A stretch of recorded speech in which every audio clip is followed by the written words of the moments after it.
everybody. Hi, everybody. Hello, hello, hello. Good to see all of you. We'll continue to admit people as they come in, but hello and welcome to the Women's Power Collaborative Lunch and Learn. Um, Here we go. Becoming electable, strategic steps before you step up. I had to make sure I was recording. So that's why I was like, oh my gosh, is the recording happening? It is. We are good to go. So if you are looking for becoming electable, strategic steps before you step up with Eleanor's legacy, you're in the right place. We are so happy to have them here and present. Fresh out of the New York primaries, 48 hours later. So we are very much looking forward to today's session. So thank you everybody so much for being here. And what would be great is if everybody can please take a minute to introduce yourself in the chat. So you know how it goes, I think, at this point, but your name, the organization that you work for or represent, the city and state that you live in, what's the temperature like? I know it's really hot in some places. We had a massive heat wave. It was 100 degrees in Maine, so there's a lot going on. So name, organization, city and state, temperature, how you feeling, and go ahead and say hello in the chat. And a couple of items before we jump in. The first one, of course, I just want to take a minute to extend my sincerest sympathies and love and support to those of you who are in Minnesota, and those of you who have been impacted by the horrific murder and attack of Representative Melissa Hortman, her husband Mark, and to Senator John Hoffman and his wife Yvette. I know, we're talking about women's representation. We're talking about women in office. I know I'm impacted as a former woman in office. So many of my colleagues are still women in office, and we're all processing and grieving, and feeling really afraid right now. So I just want to express my support. And for those of you who are on this call who are women elected officials, or women who are in office and elected officials, Represent Women is actually partnering with Her Term, which is an organization that supports women running for office in Georgia. And we are having a virtual safe space wellness circle that's going to be hosted by a licensed counselor and coach. And if any of you remember Judy Cantwell from our April Lunch and Learn, she will be taking women electeds through a wellness session, and it will be this Friday at 2 p.m. Eastern Time. So again, if you know any women who are elected and are looking for a safe environment to just exhale and process and share, don't hesitate to connect them with myself or my colleague Tamaya, and we can get them involved in this call. Again, that's going to be Friday at 2. So share with any women in office that you know, and we look forward to hopefully having more opportunities like that to come. So I just wanted to share that as well. So thank you so much to Her Term and Represent Women and all of you for being part of this really important work. And thank you again for being here. As a reminder, this session is recorded, so we will get you that as soon as possible. If you have any presenters, if you have any questions for our presenters, don't hesitate to put them in the chat as well, and hopefully we can get those answered at the end of the call or during the call, and we will go until about 2 p.m. Eastern Time. So a huge thank you to Julie and Abigail for being here. We are super excited, and I will pass it to you to take it away. Thank you, Victoria, and the Represent Women team for inviting us here today. We are super psyched to be here. The primaries in New York were on Tuesday. Many of our endorsed candidates won their races, and we're so excited to be supporting them and so many of the other women running. I want to say that caveat, because I see a lot of folks here in the chat are not in New York State. Some of what we say is New York specific. We do have a sort of unofficial coalition of what we call the Emily's List Little Sister organizations across the country. So in Florida, Georgia, Virginia.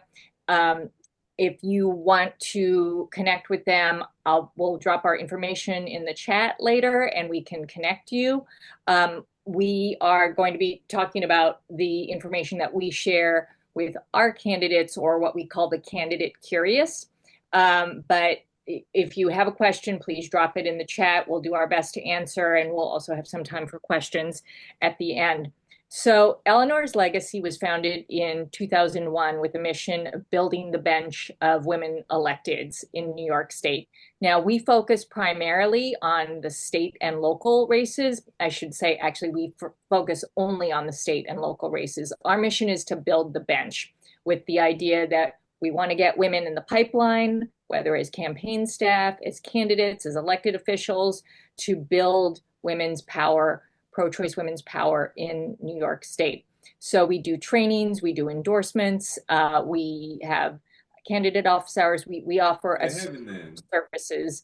Um, with the idea that we need to keep the pipeline going. New York City has more than 50% representation on the New York City Council, but the Assembly and Senate in New York, the state legislature isn't quite there. So it might seem like, oh, we're in New York, we're a blue state, we don't have to worry about anything, but nothing could be farther from the truth. New York is a big state. Abigail and I have both been candidates ourselves. She ran in New York City and I ran in the Hudson Valley, which is a very purple area.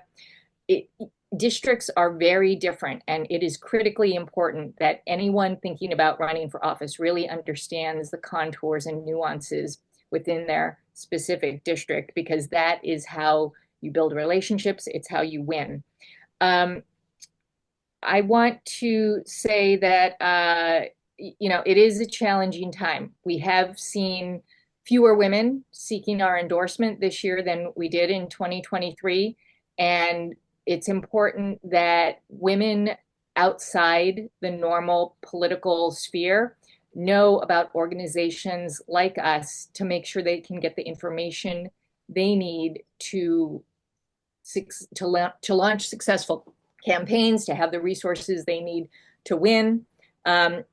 I am going to hand this over now to Abigail to start the presentation, but please just let us know if you have any questions as we go along. Thank you, Julie. Hi, everybody. I am the political director at Eleanor's Legacy. Really excited to be here with all of you today.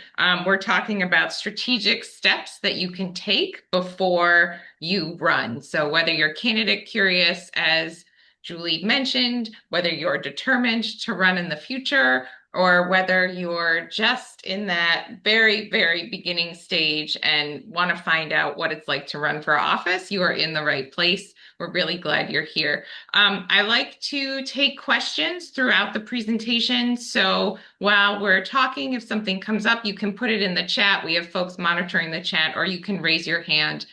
Julie's going to assist and help me keep track of what questions come up. But the objectives for today are to understand what it takes to run, to learn the steps that you should be taking before you launch your campaign, and how to build a strong foundation for success.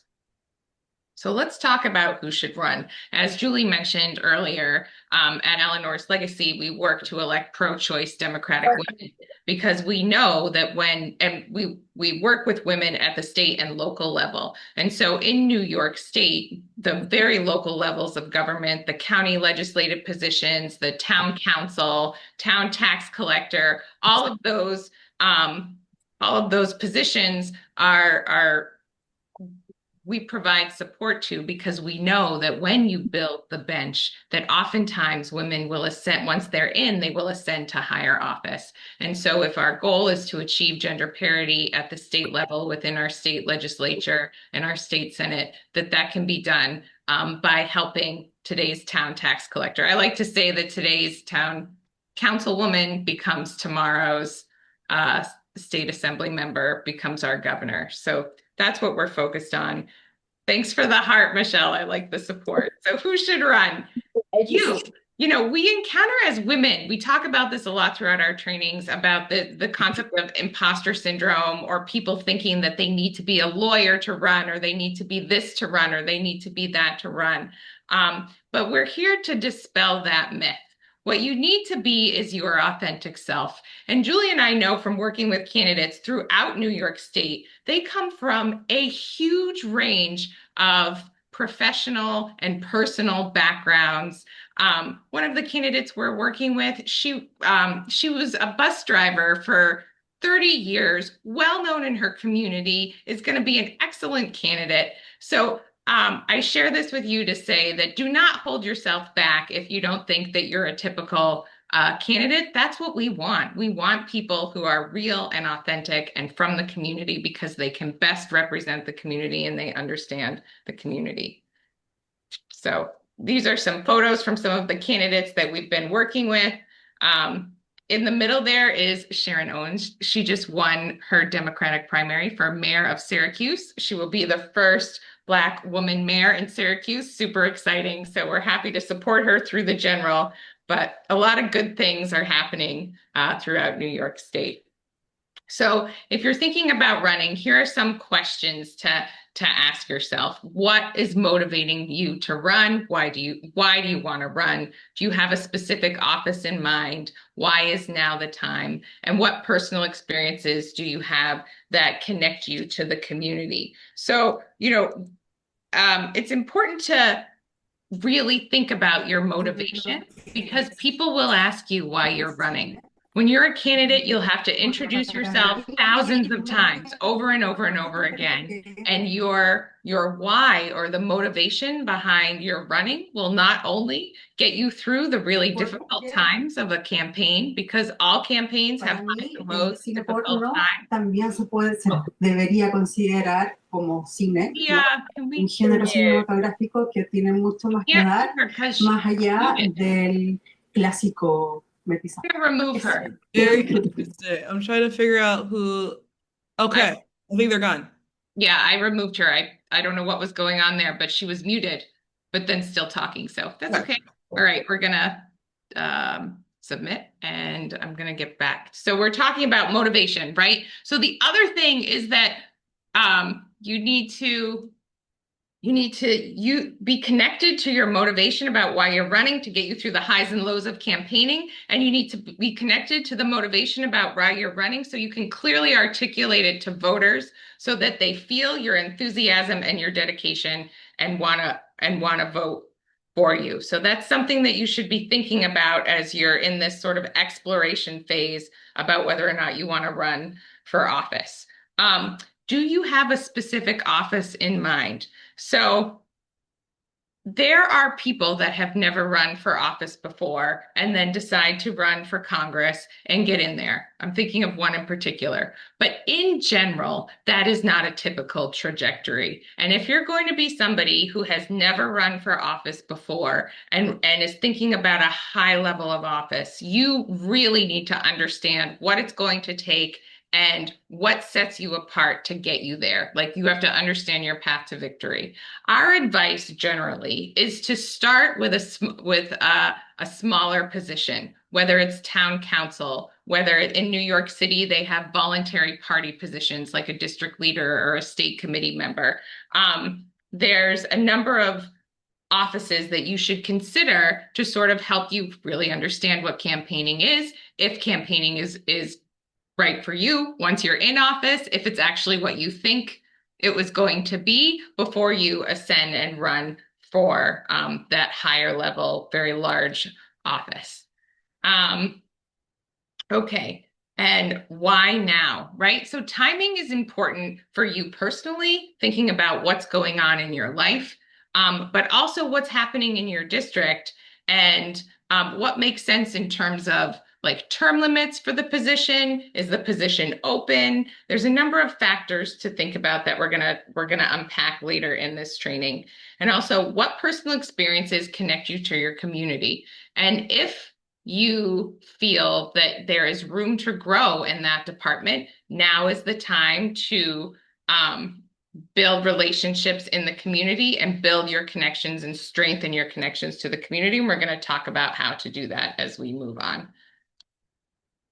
Okay, so in terms of your like homework beginning phases, right? You want to know what the elected positions are, where you live. This is relevant to New York State, but everybody should be able to figure that out within their own state. Then you want to learn the political landscape of your district. You want to know the demographics of your district, age, socioeconomic status, racial.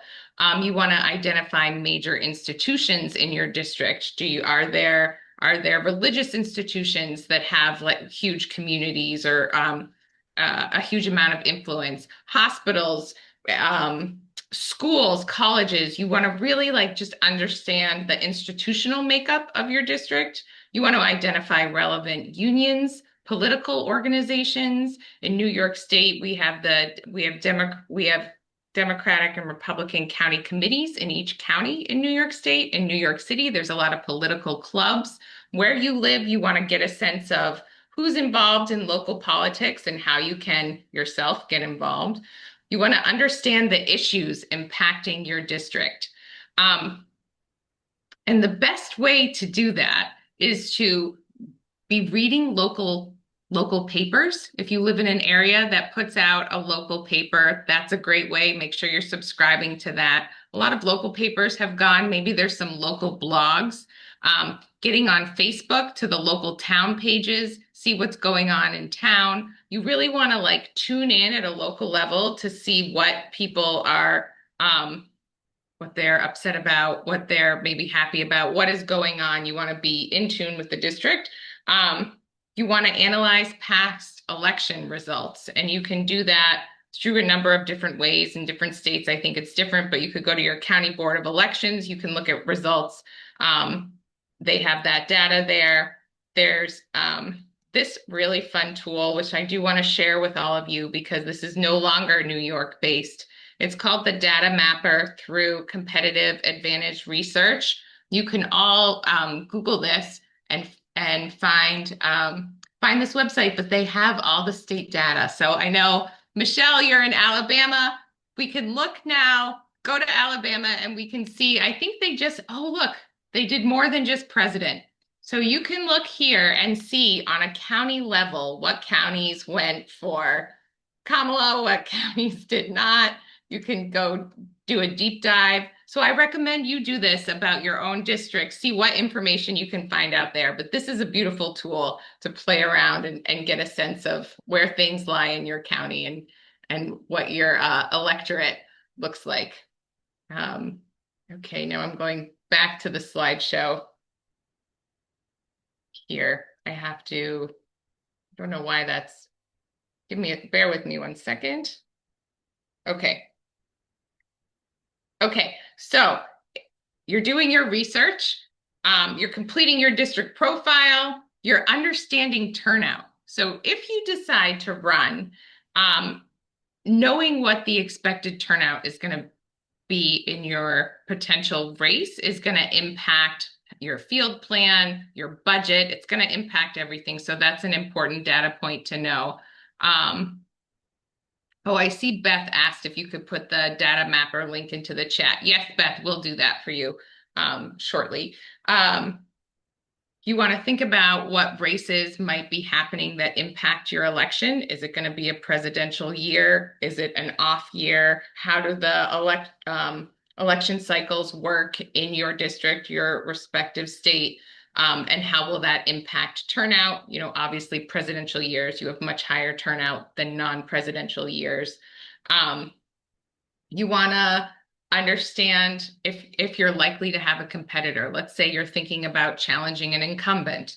You want to really understand your incumbent. You want to know their strengths, their weaknesses, their positions. You want to understand how the district feels about them, right? Because it maybe wouldn't make sense to challenge an incumbent who's loved by a majority of the district. Maybe it makes sense to run for a different office or to build a relationship with that incumbent and sort of see if there's a succession plan. So know what your potential competitors' strengths and weaknesses are. Make sure you're signing up for the local political blogs, you're following local leaders on social media accounts, and really just getting a good lay of the land. Okay. And so now you sort of understand what the lay of the land is, what is possible, what might not be possible, maybe a spot or a certain position that might make sense for you to run.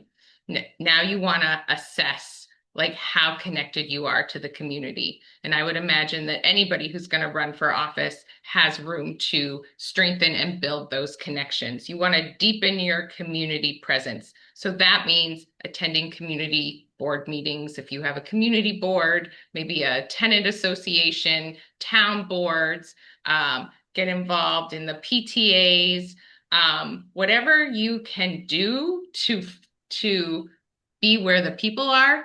You know, I often when I do these trainings with candidates, I think about the Little Mermaid song about I want to be where the people are. If you are going to be a candidate, you need to be where the people are, even long before you declare your candidacy. You want people to recognize your face. You want them to start developing positive associations with you, whether you're helping out with a fundraiser for the PTA or for the dog park or for a senior home, whatever it is, you want to be as involved as you possibly can be.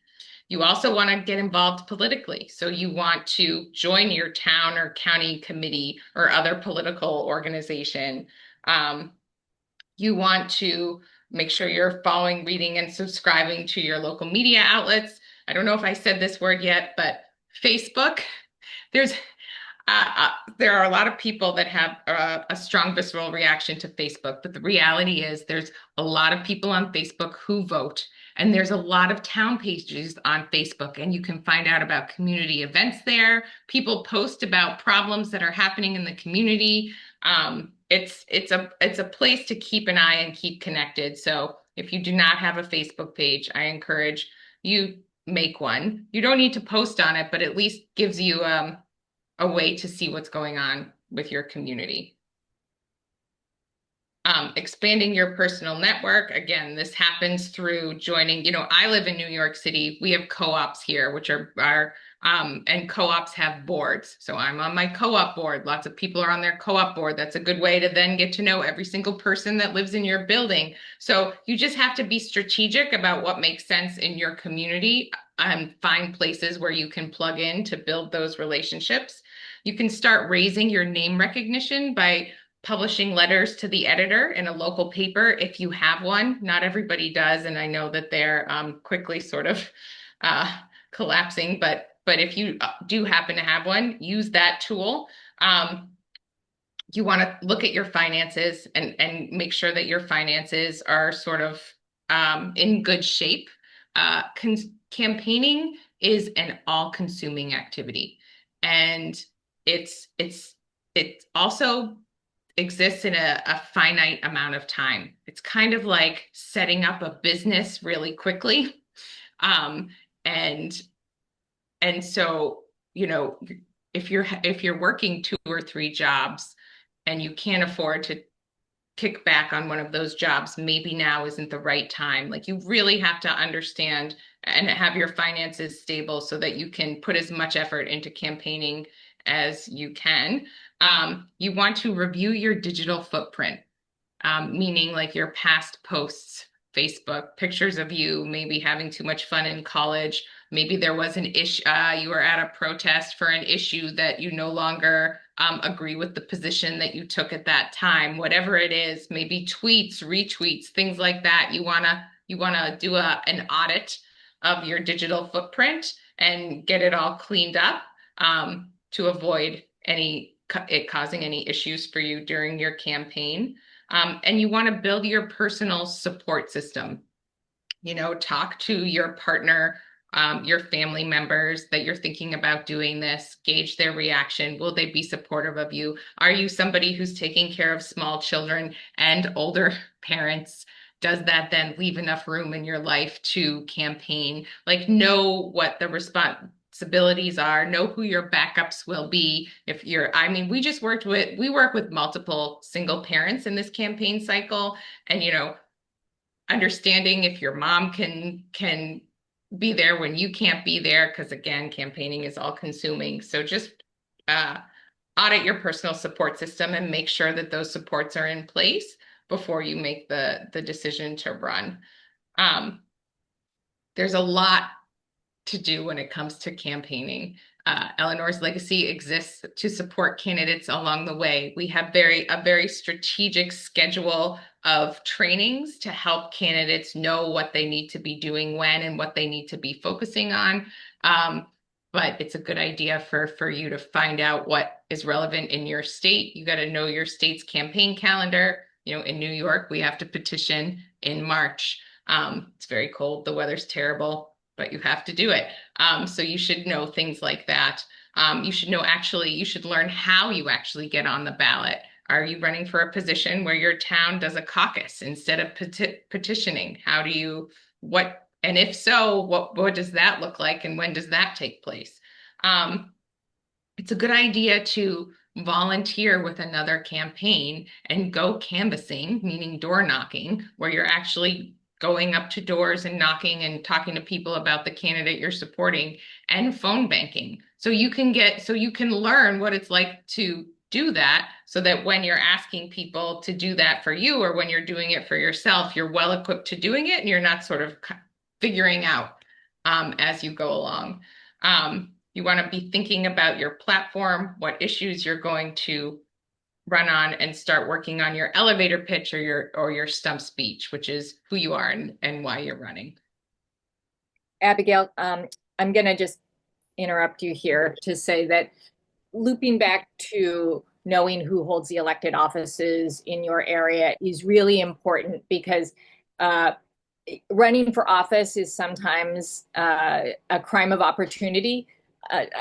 Sometimes a seat will suddenly be open for whatever reason, and then there might be a sudden special election or primary. So if running for office is something that you are interested in doing, but you don't currently see a seat that's available for you to run, going through these steps now prepares you ahead of time in case there is one, because you just don't know. Politics is surprising, always full of surprises. So you want to be ready to seize the opportunity. And putting these steps in place are actually just good for anyone who is involved in politics or community organizing, or really, any of the kind of work all our organizations do.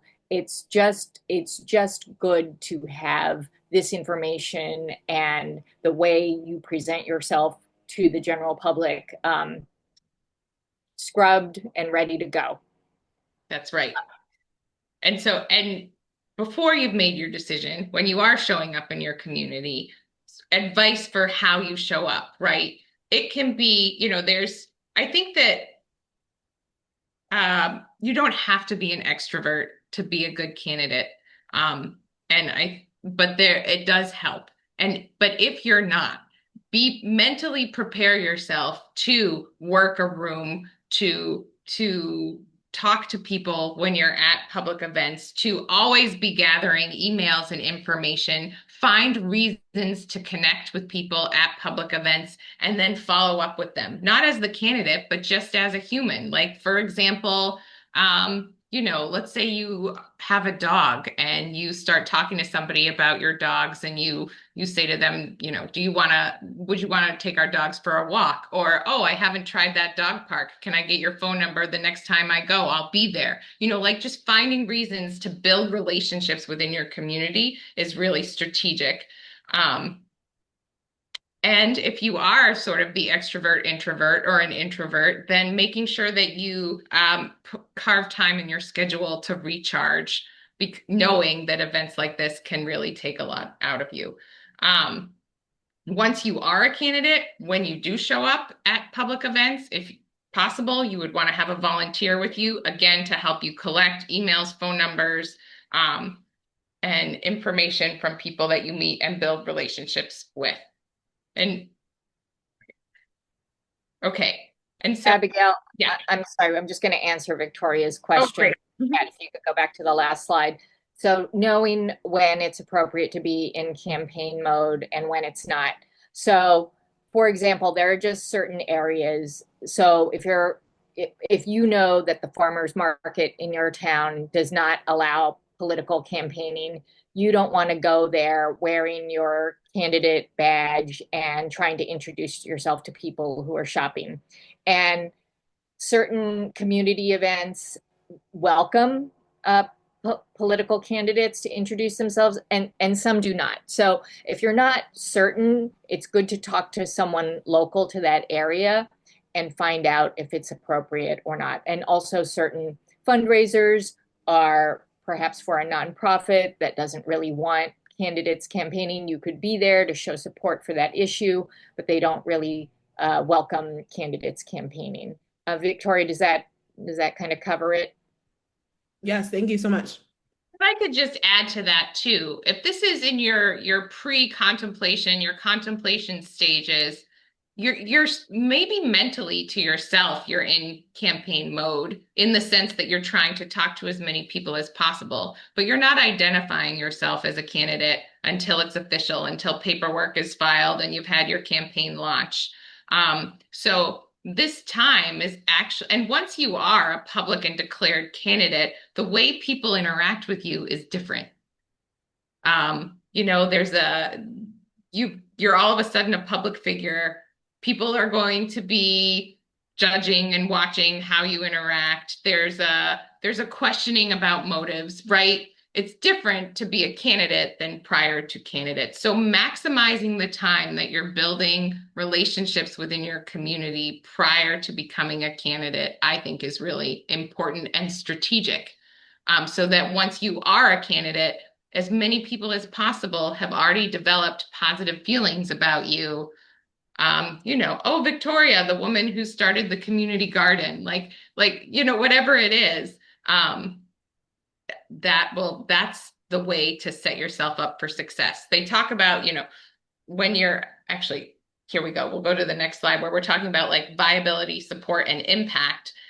When you're assessing your community support, you've spent the last, I don't know, 2 months, 2 years building organic support that will really set you up to be a very viable candidate should you make the decision to run. And so when you get to the point where you're deciding whether or not you're going to run, you're going to be assessing your viability, your support, and your impact. So your viability meaning understanding your path to victory. How would you get there? We talked about turnout in a few slides ago. So let's say you anticipate the turnout in your election being 10,000 votes. So in order to win, you need 5,000 plus 1. How are you going to get to that 5,000 plus 1? How are you going to make yourself viable? Are you going to be able to raise money? Do you have time to talk to a lot of voters? Are you going to be able to galvanize a team of volunteers and campaign supporters? Are you going to be able to sort of set up this business really quickly? That's your path to viability. Understanding the demographics of your district also go into this assessment of viability? Does your district tend to elect women? Does your district never elect women? How are the demographics of you as a candidate going to work in your district? Lots of things like that go into the assessment of your viability as a candidate. And then you're looking at your support. Do you have bases of support within your community that you can count on to help you reach that 5,001 plus number?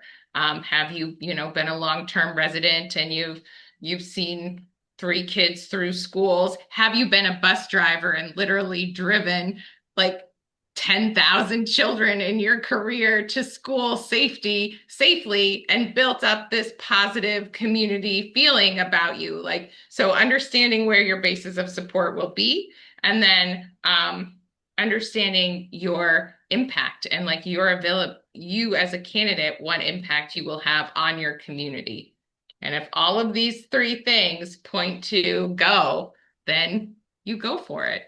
And Eleanor's Legacy or other organizations in your state, if you're not in New York, are available to support you along the way.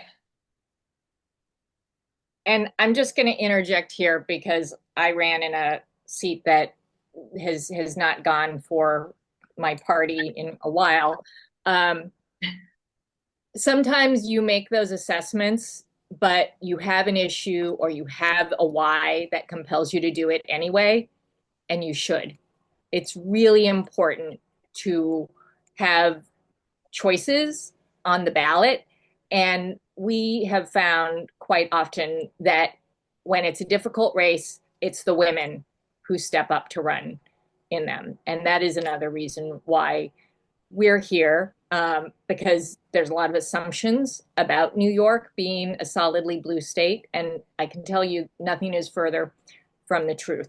So we've got our challenging areas, and we want to support the women who are running in them. right? Sometimes winning is not the only measure of success, but you're building power for yourself and your community along the way. But Julie and I are deeply committed to helping women understand what they're getting into if they know it's a long shot, right? If you know you're unlikely to win, but you want to step up, that's amazing. We want to make sure that you know what you're getting into because women are the caretakers and so much does fall on us, our children, our parents, our pets, whatever it is. And we just want to make sure that our candidates go in it with a clear head and know how consuming it will be. Okay, so you've decided to run. Any questions before we talk about this next phase? No. Okay. So you're gonna do it. You need to write a campaign plan. We have trainings about this. You can rely on your local organizations, do some Googling, but you wanna write a campaign plan, which includes at the top your why again, right? Your why is your motivator. It drives you throughout the whole process. You wanna think about who is going to be on your campaign team. We're going to talk about that in a minute. You want to know your timeline. You want to work backwards from election day. You want to have a target budget. You want to have a fundraising plan. This is key to have strong fundraising.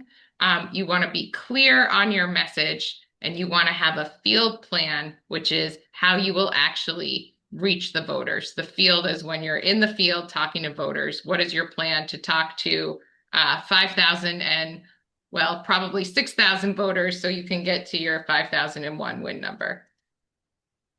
So we talked about working backwards from election day. I like to work in a spreadsheet where I actually put the election day on the spreadsheet and then have a cell for, or have a row for every date.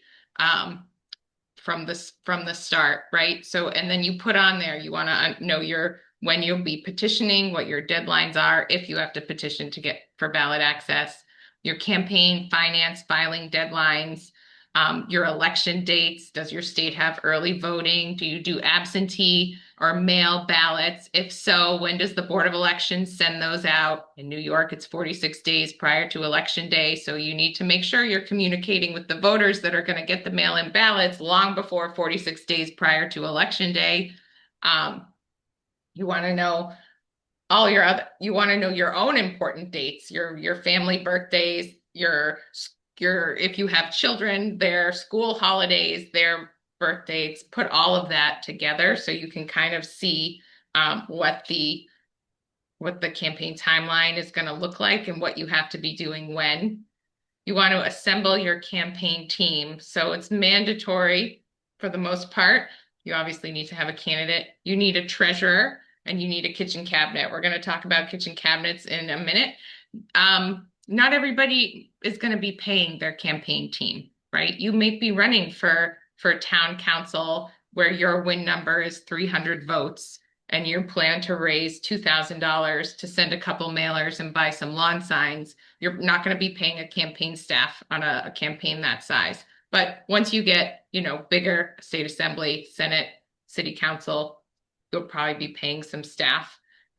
You'll need a campaign manager, comms director, field director, fundraiser, and then having sort of consultants and field coordinators. That's sort of the icing on the top if you can build a campaign that is that big.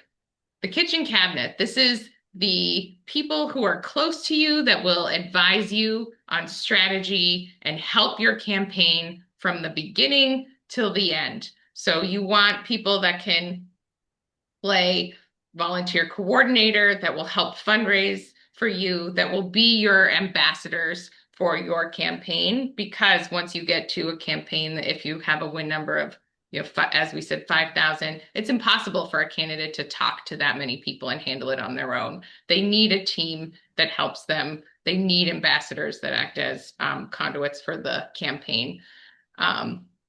So you want to think about who in the community could serve as an advisor on your kitchen cabinet and what role they could play.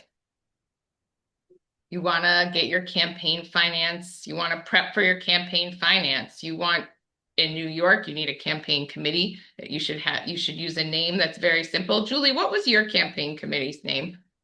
It was Julie for NY, because if you look at my last name, it is very tricky to spell. And you also want it to make it, you also want to make something easy for folks who are going to write you checks. Right. Yeah. So mine was Friends of Abigail Martin. I saw some really short ones like Sanchez 2024, one of the candidates that we were working with, who just won her primary. So make it easy for people to write checks. You'll need an EIN number so you can open a bank account and file with the state. You can get an EIN number from the IRS website. But you should understand how to do this in your state specifically, because I'm sure that it changes and varies by state. And then you should set fundraising goals for yourself, your shoestring, your likely, and your reach. And that could be based on talking to people who've run in for your district before, talking to the head of your county committee, doing your own research.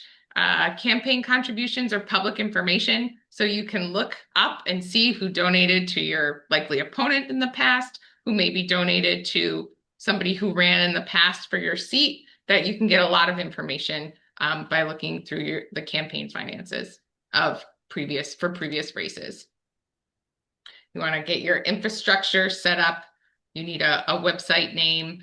Somebody asked about Facebook and website.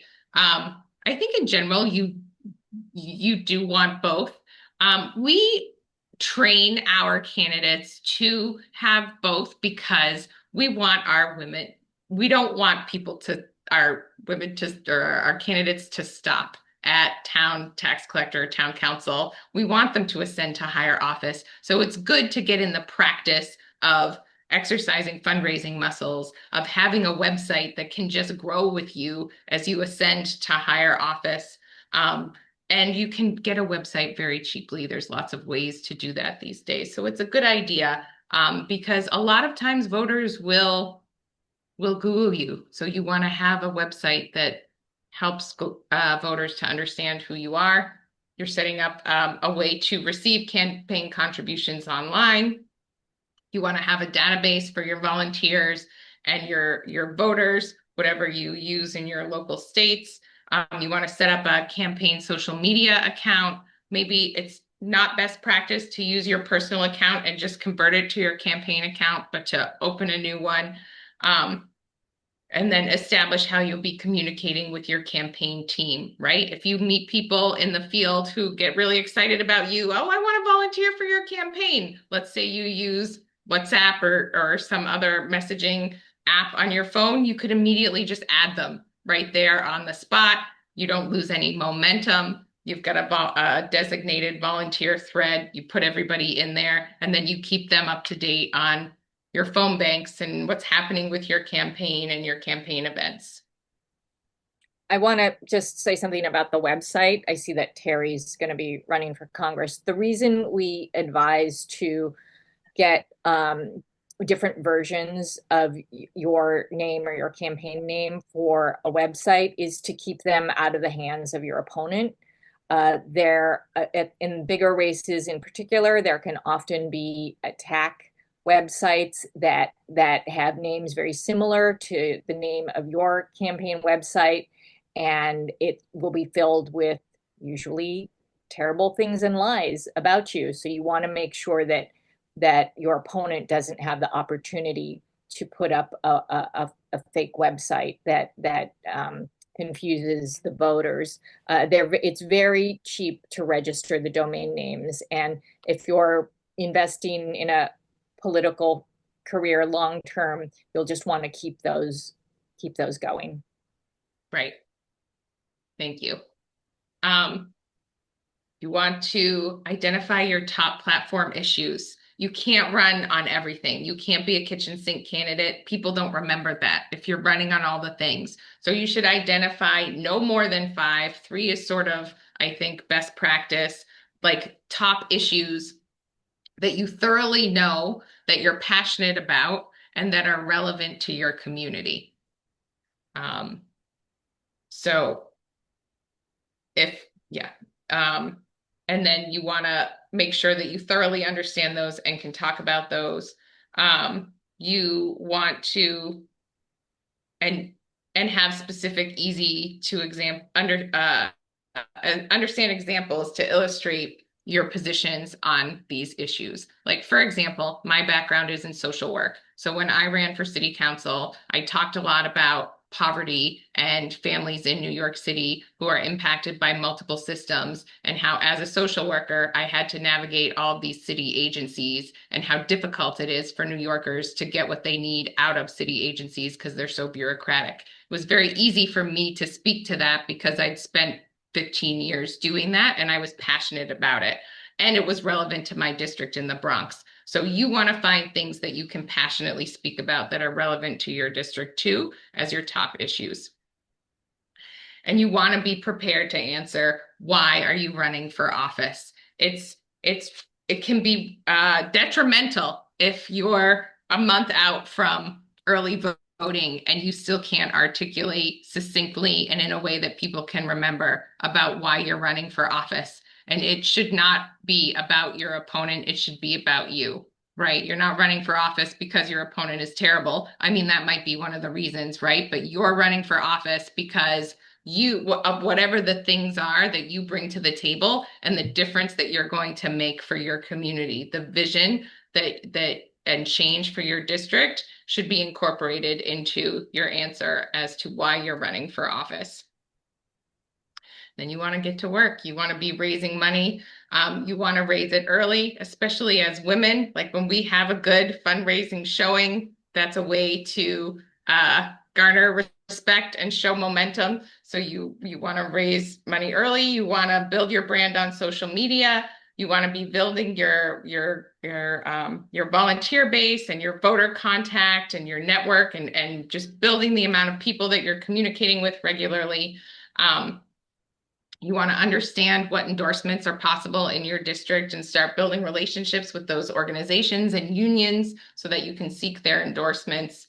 And remember that if you don't ask, you won't get, or if you don't ask, the answer is always no. So as we are wrapping this up, I like to look sort of back out and get a high level visual of what I'm getting into for any sort of project. So this is what you think about when you're running a campaign. You've got the consideration phase, which is where a lot of you are now, which is what we talked about. This is when you're doing your research. Your exploration is when you're building your communities, talking to your electeds. You move into your announcement phase, and then you've got your campaign phase where you're trying to persuade voters to vote for you, why you should be their candidate.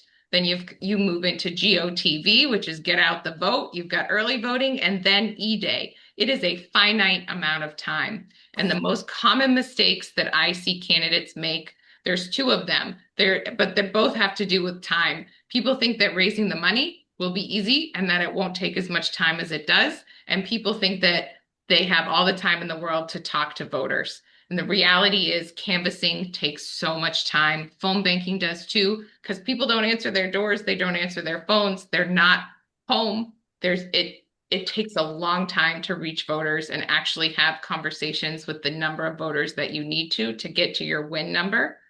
And then also with fundraising, you'll be surprised at who gives to your campaign. You'll be surprised at who doesn't. You can't take it personally, but you do have to get into fundraising, understanding that it will take longer than you think that it will take, because people will say, yes, I will contribute. You will send them your link immediately because you don't want to lose the momentum, but then it will take them 2, 3, 4 weeks to give, and you'll have to follow up with them 2 or 3 times in that amount of period of time. So know that this is a finite period in your life. You don't want to get to E-Day and have any regrets. You want to leave it all on the table, work as hard as you possibly can, and hopefully emerge victorious on election day. But if not, don't have any regrets about things that you should or could have done. And on that note, we are happy to take any questions. I'm going to start with Sela's question about whether we partner with Emerge. And I don't know if you can unmute. I'm going to try to scroll back up to see it. We partner with a lot of folks unofficially and officially. We are sent candidates by committees. There's word of mouth. We haven't officially partnered with Emerge, but that doesn't mean we wouldn't welcome the opportunity. Um, what what sets us apart, I believe, in New York is that we focus on the state and local. There are many national organizations that focus on congressional candidates, governors, even state legislators, but we work with women running at the county, the city, the municipal, the village level. We work with candidates running for elected judicial positions. Um, as Abigail said, we want women to be equipped. And our goal is that any woman in New York who thinks, I think I might want to run for office, reaches out to us to find out what they don't know about the process. We put a lot of time and we keep up with the changing election laws specific to New York. And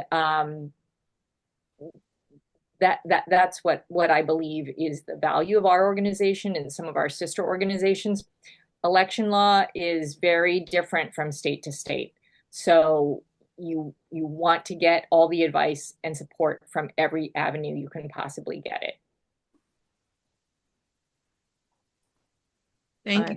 Well, I also know that I have a couple questions that hopefully we can get to, but I know that there are a couple people here that are currently running, which I think is also incredible. And I know that they've chimed in the chat. So I just didn't know, not to put you on the spot, of course, but I know Terry's running for Congress in here. I know Mary Lou is running as well for office. So I was curious on, anything that you've heard during this presentation that's resonated with you or something new that you learned. And again, you don't have to share if you're just in it right now, but feel free to come off mute if there's anything that you would like to share about how your campaigns have been going and some of the things that you've maybe learned during this session. Yeah, Mary. Yeah. Hi, everybody. Yeah, Mary Lou Carolyn running for Newburgh Town Council in Hudson Valley, New York. I am just absorbing absolutely everything that I can learn. I'm a newbie. This is my first time. I've worked on people's campaigns for decades, and running for myself. Is actually pretty terrific. I know what I think, and when I've worked on other campaigns, I don't know all the issues that other people are running on or what their feelings are about everything. But I can easily speak to myself and what my passions are about why I want to make changes, positive changes in our town. So, it is a different experience. There is so much to learn. Thank gosh, I have a lot of friends that are helping me and giving me suggestions. There's so much that I still don't know, but I'm just like I said, absorbing it. I was at a campaign event last night, and it was 1,000 degrees, and I sweat myself to death. But I talked to everybody, and I grabbed a bunch of business cards, and I sat and talked to the union guys and the laborers, and I asked them about what they would like to see different in the town of Newburgh, and they're more than happy to tell us about buildings that they've built that they've had problems with. Why is the town building all these warehouses and they could be building restaurants and retail shops? And so, just opening myself up to these conversations and just asking a lot of questions and sitting and listening has really helped me to build my platform beyond what my original, ideas for running have been. So, and it's fun. It's fun to talk to people. It's fun to hear what they're all about and what they like and what they're interested in, how they want to see change happen. And to think that I could be part of that blows my mind. So I'm excited, and I am running against two incumbent guys who've been there for a long time. So, but there's never been a Democrat elected to the town of Newburgh Council for 30 years, and there has never been a woman Democrat. So I want to be the first. It's amazing. Yay. And thanks for all you're doing for us, because this is really wonderful. So I'm Terry. I'm actually in New Jersey. I'm running for Congress against Jeff Van Drew. And I think that the presentation that you guys put together today, for me, it really validated the path that I'm on and the structure that I had set up for myself, because I've been trying to learn. This is my first run for office. And yeah, I shot big for going for Congress, but I have a very large community base. I have a lot of name recognition for myself in the area due to my past roles as a retail store manager throughout stores in all of South Jersey. So I've been attending different group functions, like you had said, not only Democratic functions, but different protests, different rallies, different community events as well, and just going up to people and introducing myself.